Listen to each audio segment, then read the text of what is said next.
Ha, tunggu apa tu? Kita nak pergi unboxing.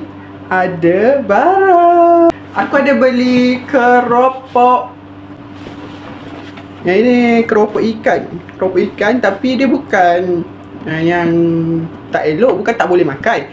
Dia boleh makan, cuma dia patah-patah. Keropok ikan reja orang panggil. Keropok ikan tamban 1 kilo. Wah, dekutnya. Nah, tu aku kata, dia bukan tak boleh makan, dia bukan rosak, dia cuma patah aja. So kalau korang nak beli pun boleh, tak rugi pun. Ada cuma patah sikit-sikit aje. Elok lagi boleh makan. Aku beli sekilo dapat 2 paket.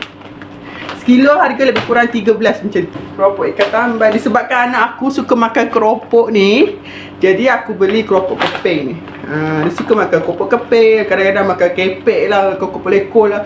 Tapi disebabkan aku tengok macam sekejap habis. Jadi aku belilah yang ni. Keropok ikan tamban. Harga nak murah. Takkan nak tengok je. Check out lain-lain juga bawah ni. Cepat.